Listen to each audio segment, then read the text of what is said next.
Bonjour, dans cette vidéo, je voulais juste compléter cette histoire de conservation de l'alignement par une isométrie, et donc démontrer qu'effectivement c'est toujours bien le cas. Pour ça, je vous propose de partir de 3 points A, B et C,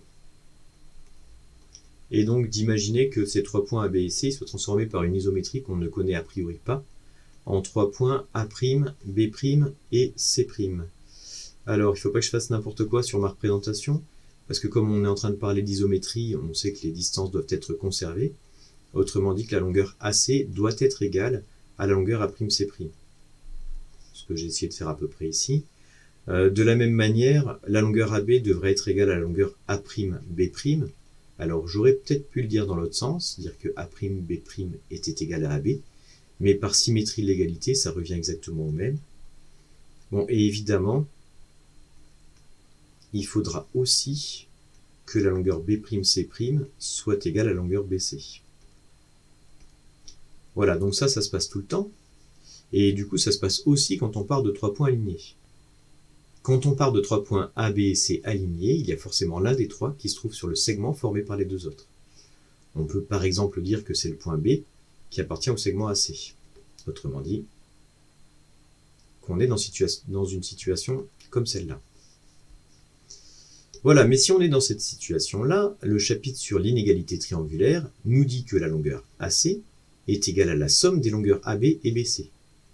AC est égal à AB plus BC.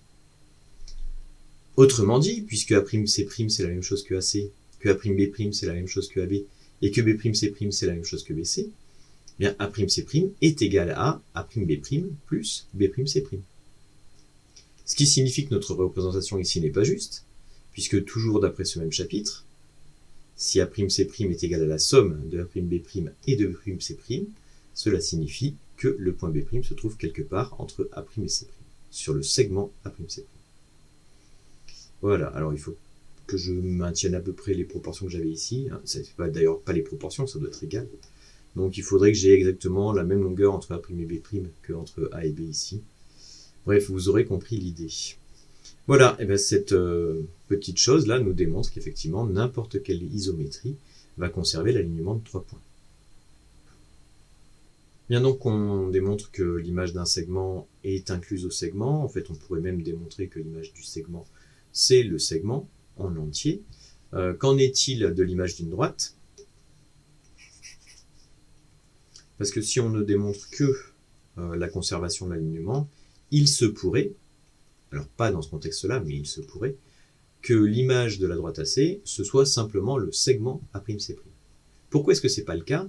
Toujours parce que les isométries conservent les distances, c'est leur définition, et que sur la droite AC, on peut prendre 2 points M et N, aussi éloignés l'un de l'autre qu'on le souhaite. Leurs images M' et N' seront éloignées d'autant, et leurs images seront alignées avec A'C'. Donc on aura M', N' supérieur à A'C'. Autrement dit, le segment ne suffit pas. Il faut bien qu'on aille plus loin. Alors désolé, ça ne va pas être parfait. Voilà. Que rajouter? On a pour l'instant démontré que l'image de la droite AC était incluse à la droite A'C'. On n'a pas encore démontré que c'était toute la droite, mais ça nous amènerait sur des raisonnements un petit peu trop complexes. Donc je vais m'arrêter là pour aujourd'hui. Bonne fin de journée.